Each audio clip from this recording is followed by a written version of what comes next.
Rusia ka zhvilluar sulmin më masiv, që prej fillimit të luftës në shkurt 4 viteve më parë, duke lëshuar mbi 1000 dronë në Ukrainë, por fatkeqësisht ato dronët, përveç se kanë goditur infrastrukturë civile dhe jetike, madje edhe një kish në Lviv, kanë kaluar dhe kufirin e Ukrainës dhe detyrimisht një farë mënyre kanë përfshirë dhe NATO në këtë luftë që ka mbi 4 vite dhe ka hyrë në vitin e 5 që vazhdon mes Rusisë dhe Ukrainës. Një prej dronëve ka rënë në Estoni duke goditur një impjant elektrik, pra një stacion elektrik në Estoni, një alarm që është dhënë nga autoritetet dhe nga qeveria atje që menjëherë ka mbledhur Këshillin e Sigurisë Kombëtare dhe do të presim vendimet që mund të merren atje dhe nëse është njoftuar NATO dhe çfarë reagimi do të ketë NATO nëse do të aktivizohet artikulli 5, neni 5 i NATO-s për mbrojtjen kolektive që do të na fuste edhe neve Shqipërinë në një luftë drejt për drejt me Rusinë, dhe një dron tjetër ka rënë edhe në Letoni. Pavarësisht se autoritetet atje kishin ndërhyrë dhe kanë shkatruar dronin në një hapësirë që nuk cënon jetën civile apo infrastrukturën civile në Letoni. Bëhet fjalë për 2 vende anëtare të NATO-s që gjenden natyrisht në front në Baltik, dhe do të presim reagimin e NATO-s për të marrë vesh nëse jemi në një luftë të drejt për drejt tashmë me Rusinë, apo sërish do të kemi ato vendimet apo kërcënimet, paralajmërimet verbale, siç janë dhënë edhe kur dronët apo raketat e Rusisë kanë kaluar kufirin e Ukrainës, janë rrëzuar në Poloni, janë rrëzuar në Rumani, por gjithashtu edhe në vendet e tjera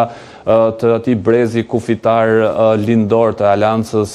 Atlantikut të Veriut, dhe nuk kemi pasur të paktën një reagim të drejtë për drejtë apo me të njëjtën monedhë nga NATO-ja, që natyrisht do ta shndërronte konfliktin në një luftë botërore, dhe shpresojmë që të mos jetë ky rasti dhe Rusia të ketë ndërmarrë përmes kanaleve diplomatike ndonjë lloj mesazhi për të kërkuar ndjes për këtë shkelje të